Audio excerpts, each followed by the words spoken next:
seen this. Hello, everyone. Welcome to another podcast episode of TAF Solutions and all the wonderful things. I'm Joe Wallace. And I'm Sean Odmishi. And Joe, that was pretty cool. I like the little dance you did right at the beginning. What's up? Enabling Instagram right now so that way it can go out. Thanks, Instagram, for being so weird. All right. What's it doing now? Well, no, it's just, you have to do an extra step for it to go live. I got to push live here, and I got to go to Instagram and push live there. Meta, what's going on, guys? Need y'all to get on the program. Nobody else has had any problems. But for those that are wondering what we're talking about, guys, we use StreamYards, and it's fantastic. By the way, shameless plug in chat, feel free. If you want to try out StreamYards yourself, get $10 discount on us. No problem. Okay. You mean if they click on the link, they get discount on us? Yeah, on us. That's better than sliced bread. Yeah, for nothing. Just do it. Guarantee you it's going to be good for you. And in the meantime, feel free to enjoy the words coming out of our mouths that are usually very true. So, Sean, I think we just finished up on Monday actually a large workshop that we've been working on for a while. What was your like feeling as we closed that? Yeah, look, my take on it was it was a great event. It was a great workshop, and people really, really enjoyed it. And we got some great praises from it.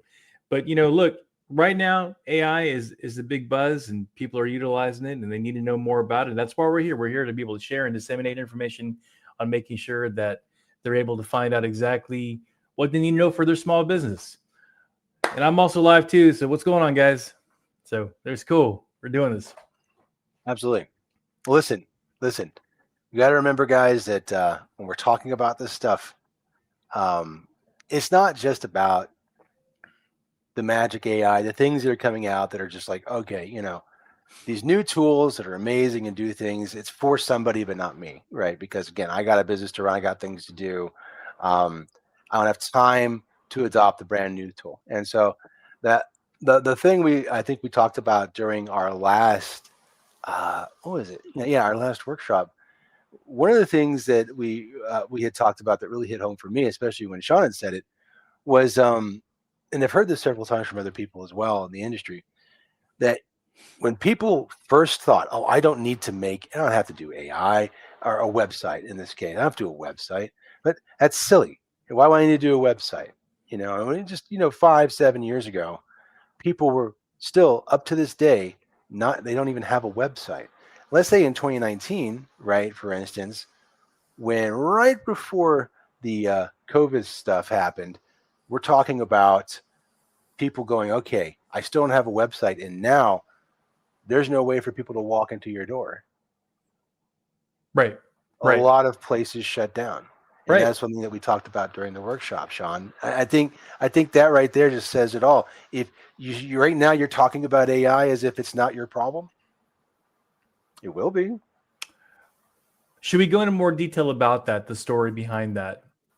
Sure. I really do. I think that's very important for those of you that want to have a perspective of small business owners prior to COVID. Everybody forgets before COVID-19, we all existed, right? And there was people ran businesses, and believe it or not, people ran businesses without a website. They hadn't have a digital presence because they relied solely on having face-to-face traffic. It's like, Joe, I got a bakery. You've been coming to me for a very long time. I make the best bread, Joe. It's the best bread. Okay. And you've never had to do anything online. I've never had to do any online transactions with customers. And it really wasn't it, because my entire base was essentially what? Face-to-face. So people didn't want a website. Well, when COVID hit, well, guess what? Everything shut down. Everything. Regardless of how you feel about that, everything shut down. And when that did, all the businesses that were relying face-to-face with transactions, they took a massive hit. Those companies, those businesses that were able to transition from face-to-face transactions to a digital online transaction survived during the pandemic. And those that didn't have the technology and the infrastructure in place were not able to survive, right? That's really what happened. We saw it, and at that time, Joe, I was in higher education, and I'm going to give you this perspective. You have 92,000 students, you got 6,000 faculty. All right, you shut down face-to-face classes. So how do you take students that are learning welding, truck, all these requirements, right? Either so they retired, they left, courses enrollment got hit. Long story short, it was a massive impact. It was a massive issue. Fast forward till today. So people are saying, you know what? I pride myself in not having artificial intelligence. I pride myself in not using AI because you know what? We're going to keep it organic and we're going to keep it true. Well, I hate to tell you this, but we're in a fork in the road that if you don't get onto this, there's a massive issue. So your business needs to be utilizing some sort of artificial intelligence. You need to be having digital presence, and you really, really have to move your company into the digital age. And that's really where Joe and I are here to be able to assist and support. And when we had that conversation, Joe, in one of our face-to-face meetings, you could see everybody's eyes light up. Oh yeah. Yeah. So yeah. And I think one thing that trips up a lot of people when it comes to this stuff isn't like, look, by the way, Sean and I, we're not here pimping out some kind of AI tool thing that's going to solve all your problems. No, right? We're not. Just for everybody to understand that, because we're just talking about it because again, we're small business centric. We love small businesses, and that's what we're a small business ourselves. It's important for us to make sure that you guys understand that. Yes, we have solutions, and we think that work, but those solutions will change. Just like any mechanics, tools will change, right, for the needs of the job. That's what we're at. Okay, so we're not here to say, hey, Claude's number one, go get it. Here's our link, go get it. We'll get a kickback. No, Now what we will tell you is that this tool over here, just like I said, you got a hammer, you got a spanner, you got all the stuff you need to do the tools for the job. You're not going to use all those tools for everything, and that's what we're trying to tell you guys is important to understand. You use the right tool for the job, not the one tool that solves everything. So, right. That's why we talk about Bird Eye sometimes. That's why we talk about ChatGPT, HubSpot, Zapier, blah blah blah. All those are a means to an end, and people get tripped up. Circling back to what I said initially, is they think that AI is a one-trick pony for everything. When the reality is it's a tool, and a lot of them are tools like especially certain AI is tools meant for one thing and one thing only, and it does it very well. So for those that are familiar with AI, most people think of ChatGPT right away. I don't blame you. Advertising's there, in the news all the time. OpenAI is cutting deals with government and large businesses and blah, blah, blah, all that stuff, right? But keep in mind that is just one artificial intelligence example, and not necessarily the best either, right? For everything. Right. Joe, I want to ask you a quick question. So I have a lot of people that are watching that are not part of these streams. If they want to access StreamYard, is there a URL they can get that's not part of one of the social media pieces? Does StreamYard have a link for that? We're not actually going out to the stream for StreamYards itself. So no, they could see the aftermath. Aftermath. Okay. Yeah. Cool. But they would need to just TAF Solutions. Okay. And they would be able to access it then on like YouTube, whatever. Yeah, I'm gonna do that. I'm definitely gonna do that because there's a lot of interaction going on that too. Cool. Perfect. Excellent. So it's showing a YouTube video. Actually, I can find it real quick. Cool. Well, that's cool. It's no big deal. We can certainly do that later. Do you want to move on to some of the articles that just came out too? Yeah, I think it's important, that we talk about it. Yeah. So for instance, you have places like Forbes and some other places that when we talk about this stuff, but let's start with this real quick. So again, just hitting home that there is a large amount of optics on AI when it comes to Microsoft 365, Google Workspace, all this stuff. And of course, I think it's funny. I remember way back in the day when they were introducing Watson, right? Yeah. Which was AI, right? But they didn't call it that. you know, and I think it was great because now I didn't know it was still in existence. Actually, it's Watson X now, right? So you gotta, I guess, I guess it's the new generation of Watson, right? So, but what's great about this is it really hits home that yes, SMBs are looking for these things, but the problem is just like in this article, it hits that same issue that we've been talking about, where people are using all the big things that larger companies are using, like ChatGPT, Creative Cloud, 360. They mention all the big, huge things. So that doesn't really help people, and that's my problem right now with mass media is they're looking at the surface of the water and they're kind of seeing what's on top or poking out like the icebergs, right? They see the top of the icebergs, but they don't understand the small and medium businesses need specific tools to be able to be, not just relevant, but competitive, go beyond your enterprise counterparts. What do Right. you think, Sean?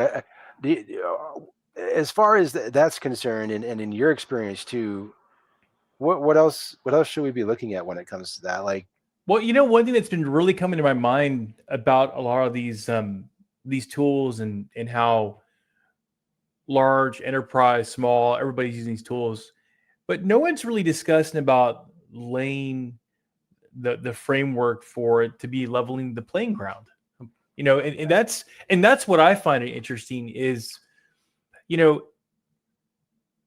I was watching. I'm going to put it this way, Joe. I was watching this one lady, in social media, and she was talking about she's got like 75,000 followers, and she says the only reason why she was able to learn, Joe, was because of YouTube and everything else, YouTube and social media and so forth, because she's a visual learner and so forth. And I think what's happening is you have these tools that are coming out, but because of the access of information and people are learning how to use these tools, it's leveling the playing field. So I think today, if you are a small business owner and you're looking to get ahead, or if you're looking to fight and challenge the big corporation, right? The Walmarts, right? The Amazons, because you sell a widget too. How do you get in front of all these people? Well, people are using these tools. So I think that's leveling the playing field. And I think that's how they're able to compete. And I think if you're smart, and one thing that I've always talked about, Joe, is if you have a small business, you need to have your processes written down. You and I have talked about this time and time again, even with our own business. If you have your process up here and you don't write it down, you can't automate that. You got to write it down, yeah, really understand what the process is, so you can learn how to automate that. And and that's going to move people. That's going to move people in that direction. So once again, I think small businesses actually have an opportunity to give the fist to the big companies now. well, I absolutely agree. I mean, again, I think at the end of the day, we're talking about an entire upset, right? Where not only you're going to be able to, so you're going to be able to surpass big business because they can't steer the ship fast enough to Right. make the changes that need to be made, um, that they haven't already made. So here's a problem. Like if I'll switch over to this new article here. Um, so what I think is interesting that people are pointing out finally some of the advantages and challenges of AI in companies. And what's great is it allows us to be able to kind of see where their heads at in large companies like we're just talking about now. And of course, I think they're hitting it right when they say process automation and decision making improvements. It's the usual crap. We're going to ask AI what's going on. We're going to try and have artificial intelligence on top of regular just processes that have been around for a while, just automations, because you have to set those up yourself very often. So I think it's weird, actually, by the way, that we're using automation as an example of AI, or not process automation specifically, like an if then statement, because that's something that you set up, right? But where it shines is when you're setting it up through an artificial intelligence to help make the decisions on the branching paths for you instead of you setting it all up, right? So if you've ever seen a CRM, guys, like HubSpot, Go High Level, that has those automations inside of those there, where you're like, hey, I have done this action and I want it to now do these things as well because somebody has done this or this, right? If you're setting up every part of that line, right, you're doing the automation. It's not AI automation. And I've seen some software companies saying that is AI automation. No, that's human automation. It's just you're ticking some boxes. Where it becomes AI automation for processes is when the AI is making the decision based off of what somebody has done. That's it, And so, again, I just wanted to point that out. And then obviously, they're talking about the efficiency and cost reduction. I think that honestly is understated. That should not be number 4 for me. That's number freaking 1. Because to me, as a small business, that is your concern, is how am I going to be bigger without having to blow through more of my budget, not be able to then maybe survive off what I make. But I want to reiterate this again, and I think small business owners and people in general, that whenever they implement a tool or they're going to utilize a tool, they have to be disciplined enough. They have to have a process. They have to have a strategy to be able to implement these tools. I can't tell you how many times we've seen it where people buy a tool and they say, "Now what? Oh, I thought it was just going to work, Joe. I paid for the license. It just should work." No, but there's time and attention to the detail that needs to go into it. And then I think then is when you can say it becomes more effective, more efficient, and then it reduces your overhead costs because it's doing something. As a matter of fact, I won't name any names, but we were talking to a small business owner that's paying someone overseas close to $1,500 a month to be able to do administrative tasks. And my question to this person was, okay, great. So you're paying that, and why don't you automate a lot of the tools? He goes, well, I want to. I said, well, how about we start with this, Joe? How about we start with this? What do they do on a daily basis for you? He just sat and looked at me and he said, you know what, Sean? I really don't know exactly what she does for me. Think about this for a second. That's something, but doesn't know exactly. And I said, okay. I said, fair enough. She's doing work for you though, correct? So how do you hold her accountable? How do you have metrics? Do you have milestones? And most importantly, Joe, if the person leaves and they're taking care of whatever they need to take care of and they leave for whatever reason, then what? Do you have your processes written down? No, absolutely. So he has no idea what she even did in the first place, really. Right. Well, that's the point. So for those of you that are looking to open a business or looking to that have a small business or doing well, and you know that you own all of the intellectual rights, like it's in your head, please write it down. Get a notepad, get a spiral, get your wife, get your friend, whoever, to sit down with you and just it's not your dog, just because. Heaven forbid you ask. I don't know. At this point in time, Joe, Elon Musk might make a chip that goes in the dog and it's able to translate human English. Oh, I'm just messing with you, but you get where I'm going with this. It's just write it down. You got to write this stuff down. So no, absolutely, and I think that's where we're running into a lot of issues with people too. Is like the core misunderstanding of what it is. And listen, we're not saying, guys, by the way, hey, replace that crazy lady overseas with some artificial bot. Because the problem is this, like what we just talked about is an issue of identifying exactly what it is somebody is doing, being more efficient. This wonderful lady potentially could be doing way more interesting things that aren't tedious, that would also benefit his business, and being paid the same amount of money. I'll put it to you this way: we've seen lots. And I'm gonna put this down real quick. So we're gonna talk about it more in a second. Yeah. I think we've seen a lot of people talk about how it's expensive, and actually that is kind of the next step in this thing here, where it says the challenge is being high initial costs. So I want to actually refute that. I really do, because what is higher? Advertising or hiring somebody to do some menial tasks for you?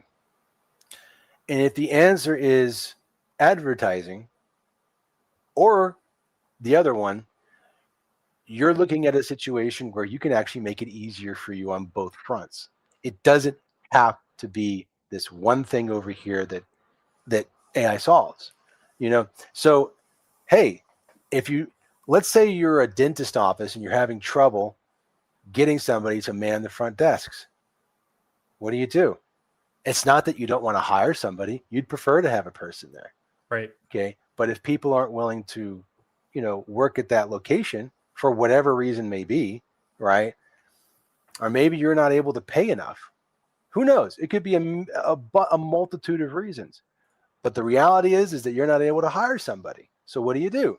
Well, you need to find a solution. Otherwise, you're not going to be able to compete. So you either charge more, right? Your clientele, they're not going to like that. You're already having difficulty maybe probably bringing people in because you haven't been answering the phones, And so, Right. it's a roller coaster. So you find the solution that is the best of both worlds, and that is the most efficient method. Artificial intelligence that can help take inbound calls, and when somebody, or even do outbound calls, just confirming an appointment, let's say for a dentist office, or taking in and answering general questions. And guess what? If somebody then, of course, needs to talk to somebody, they talk to somebody by hitting a button or saying it, and the AI immediately triages it. The point is it doesn't have to replace somebody, because later on down the line, when you can bring somebody on board, now they don't have to spend all their menial tasks on the minutia of what that AI is now handling.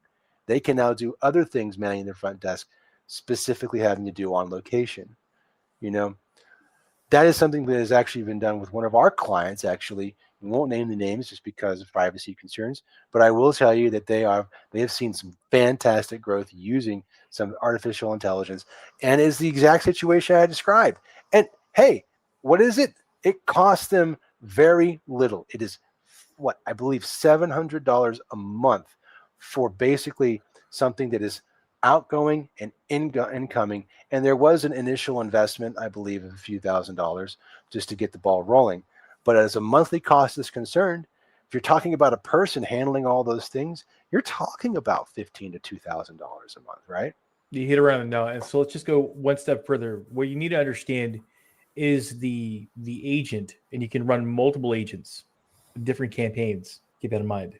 Right. So this one particular agent that they had running was to handle all of the existing customers, or those that were due for a annual checkup, a cleaning checkup. That's one campaign. So if anything comes out of that, that's money in their pocket, right? The other campaign would be answering the inbound phone calls. That's your second agent. A third agent would be answering the emergency calls. That's your third agent. So it becomes extremely cost effective. But I think what people need to understand is these tools require time, commitment, but also strategic alignment with your processes and your marketing guy. So Right. Joe walked in there and he's like, okay, tell me what you're doing. And then what we love to do is we say, okay, well, what about all these existing clients? You got like 5,000 existing clients. What are you doing with them? They just sit there. No, you need to turn on a campaign. What's the most expensive service that you could reach out to them? Oh, well, we'll just use, for example, cleaning. Okay. What about cosmetic industry, right?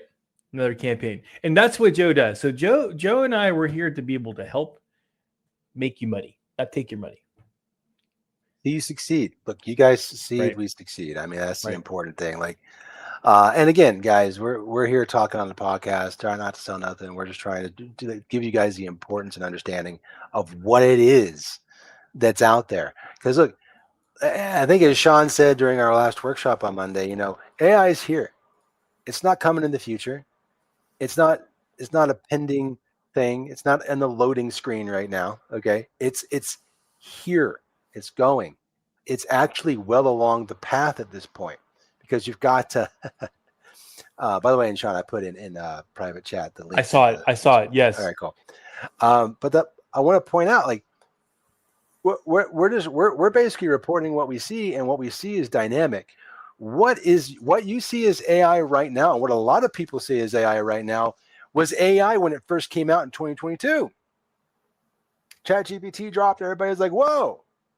Right. But for some reason, people are still frozen in time, thinking that that's still how AI is. I actually talked to somebody the other day who thought that the ChatGPT was still locked behind that time frame situation that came when it first came out. Like, I haven't seen anything since 2017 or 16. You know what I'm saying? Like, it was. That's my breadth of understanding. No, man, we're in the 5th generation of ChatGPT. It's not even one generation a year. It's freaking 2 or 3, man. Like, it's nuts. And people are just like, hey, I still see people talk about how Mid-Journey, it has multiple fingers. Where were you 6 months ago when that was no longer an issue? It hasn't been for quite some time, actually. And just to let you know, we're not selling a product, but we are doing the selling. We're selling the hopes and dreams. Hopes and dreams. It's actually pretty accurate because, yeah, it is accurate. That's a new thing. Tab Solutions. We make all your hopes and dreams come true. Look at the. Go ahead, Joe. And we solve issues. I mean, that's the main thing, right? Right. You know, but you're right. It is hopes and dreams because guys, complexity, the knowledge required for this stuff, it does feel like the learning curve is insurmountable for a lot of people, and you got to have a lot of prior knowledge to really get AI right now. But it's just like anything. As long as you're actually starting down the path, you're going to get there, man. But get on the path now, because if you're not on the path now, later on down the line, it's just going to get worse. Right. I'm telling you right now. And if you're a business and you are not like clued in on what needs to be done, and heaven forbid you don't even have a website still, like, God help you.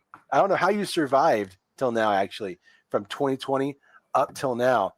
But you should count yourself lucky if you did. Get that website, get it done, because we're so far beyond that at this point. It's absurd.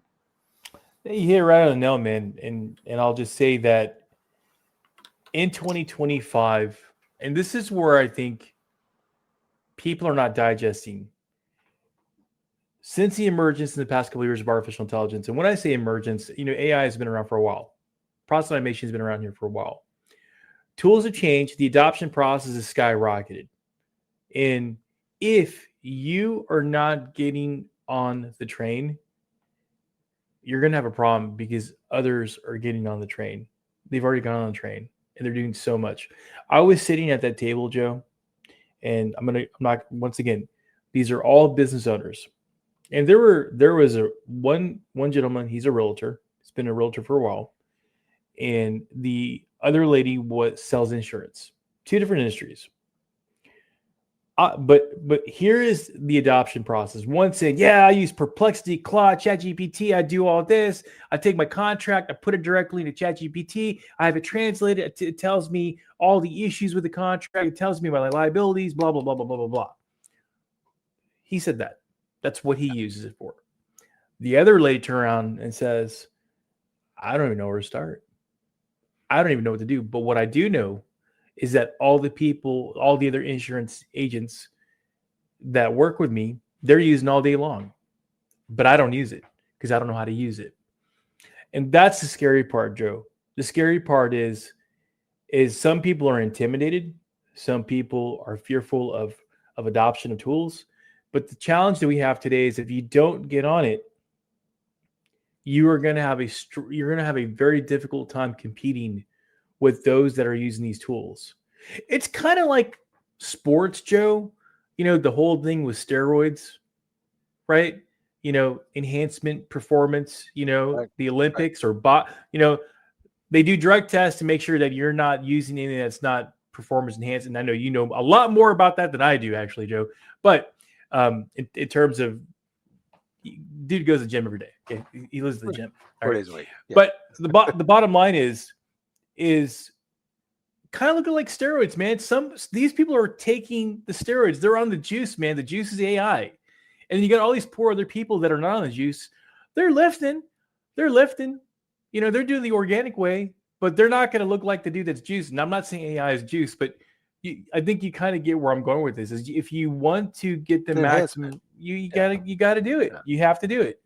So, and it goes further than that, obviously. And I know I've said this story, I think maybe once or twice on the podcast, but I'll say it again because I was in front of a group of kids, at an educational summer camp situation where it's put on by one of these schools, and Task Solutions was able to come out and talk to them. And so we were in front of a group of kids, and they were asking me, like, do you use AI? And any stuff that I do. And by the way, guys, if you're not familiar with who I am, what I do in the past, my history is in video production, 3D animation, graphic design, audio production. Like, basically, if it needs to spread a message, I've done it. Okay. So when I tell you that I am a huge proponent for AI, even in that space, ought to shock a lot of people who are in the creative sector, because you've probably heard a lot of people be completely anti-AI when it comes to that. Although I do think secretly you got people in the background like trying to learn it, because as much as they're yelling they don't like it, I think they see the writing on the wall. If they haven't yet, then they're about to. So that aside, so you guys kind of understand where I'm coming from, I was talking with them about some of the things that I've done. And if you've ever seen our work on YouTube, you know that there's a lot of visual elements that I've been able to show and do. So they asked these questions, and I said, absolutely. And they said, well, why? And I'm just like, because I use it as inspiration. I use it as something that can assist me. Where it used to take a very long time for some of these things, does not take as long anymore. Because here's the thing. I'm a video production guy, at least that's what I told them.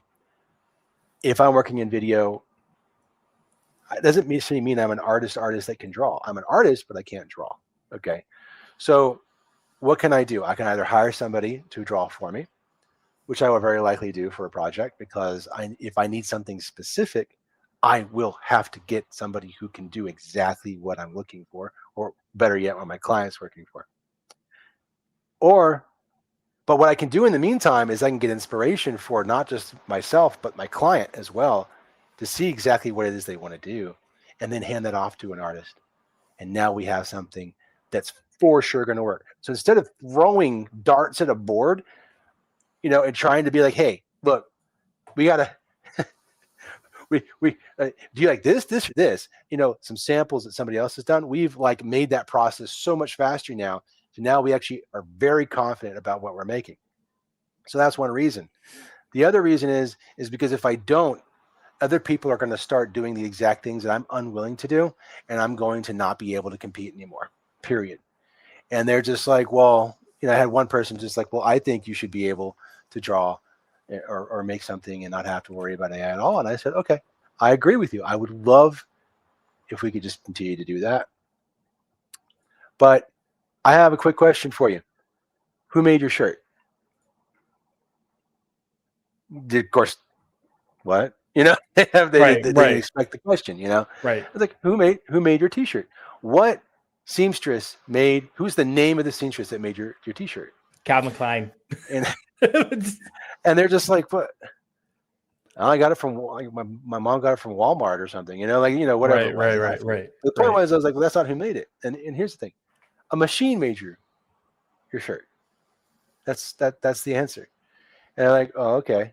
And I was like, a long time ago, there were a lot of people who made clothes. Machines didn't make clothes. Right. There were seamstresses and seamstress. It's what they did. And then one day in the Industrial Revolution, all these machines started making clothes. It was being developed, and the seamstresses, they went on strike. They went crazy. They tried to go to Washington, and it was a worldwide thing. So they went to their public institution of choice and said, you know what? We weren't going to stand for this.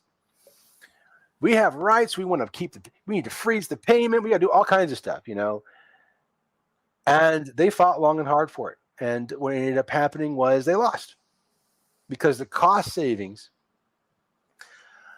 for the people involved, aka the end user, the person who's purchasing it, was so great that they could not circumvent it.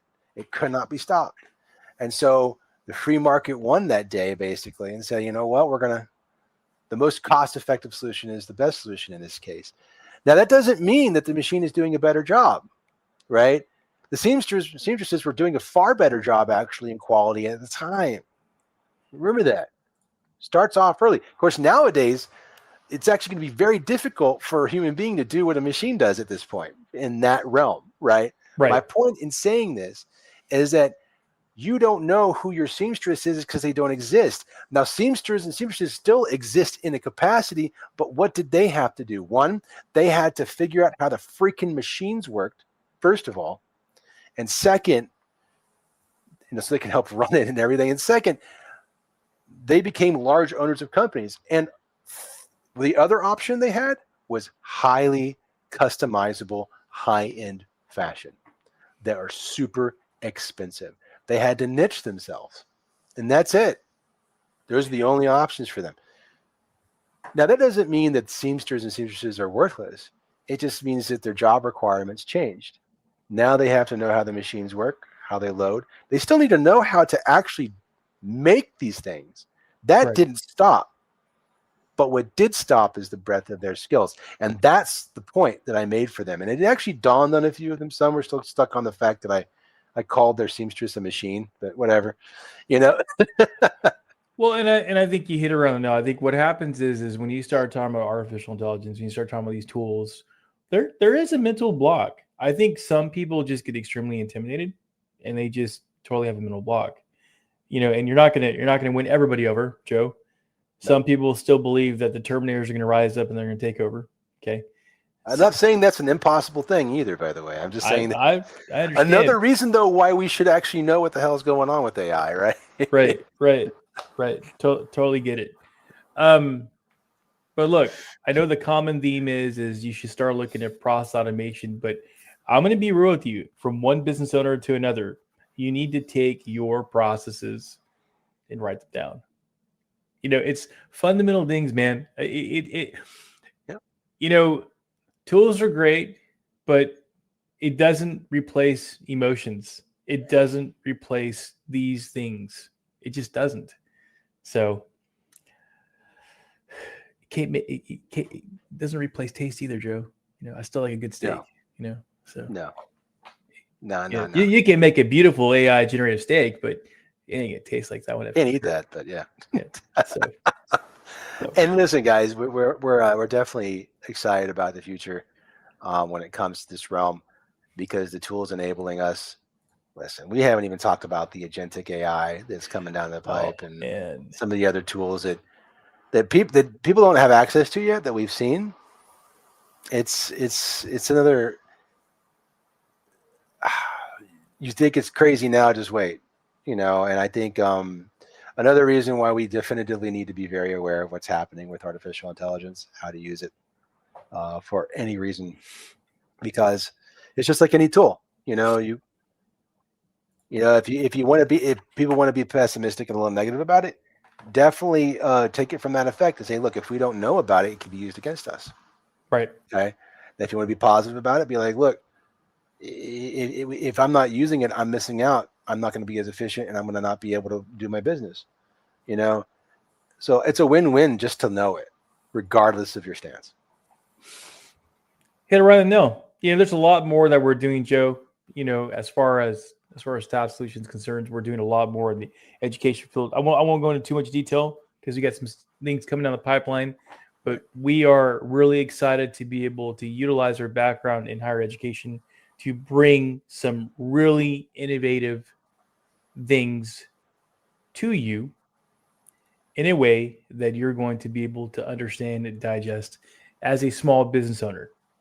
And it goes back to our mission, which is being your community technology partner and supporting the community and really empowering you as a small business owner with these tools. That's what we're doing. And of course, and not only that, but also letting people know that if you're looking for a good band to listen to, Tool is your band. Okay. Tool is the one. I love it. Yes. I'm not wearing Tool, but it's on my wall when I went to the last. I wish I had a referral link for Tool that I could give you right now, but I can't. So. Right. Well, they can be maybe Maynard. Maybe Maynard will come on here and talk more. Maynard, I'd love a referral link. Agreed. Because he's not, because it's not it's like a band that's not popular or something. Anyway, well, that being said, guys, Taylor Swift. I think I'll pass on that one. It's okay. It's not for me. It's not for me. It's for somebody. All right. Hey. It's not for me. Hey. Yeah. I'd rather take a cymbal and bang my head with it. But anyways, all right. So, all right. I think guys, we're pretty much hitting up a time right now. Catch us again for our workshop coming up. We're going to be putting out the information soon. We haven't put it out yet, but you're here to hear first. We had a part 2 to our workshop that we were working on this last week. We are doing a part 2 because there was so much information that we just couldn't get to that it actually bled over. So you got a lot of demos we're going to be going through. If you're listening to this wonderful podcast and going, my God, they just talked about the possibilities. They didn't dive into anything. Why am I listening to these crazy people? It's because we do actually. We just do it at the workshops. So feel free to scope in on that. The 10th is when we're setting that for November. And then, of course, our next podcast is going to be on the 29th. We do one every 2 weeks. We may start doing more if we get more demand for it, guys. But right now we're just trying to spread awareness, and we do a lot of work in a lot of different places. So this is what fits for us. Again, feel free to jump in and also comment, love, subscribe, share. We love the sharing aspect. Feel free to do that because for us, that's what really makes us happy and continue to do this because we're trying to spread the love as much as we can. But lot of people, saying a lot of things and people get drowned out. So feel free to share. That's the best thing you can do for us. Sean, any other thoughts before we close out? Go listen to Tool. Go listen to Tool. But don't be a tool. All right. That's right. So, all right, guys. Bye, Have tools. a good rest of the week.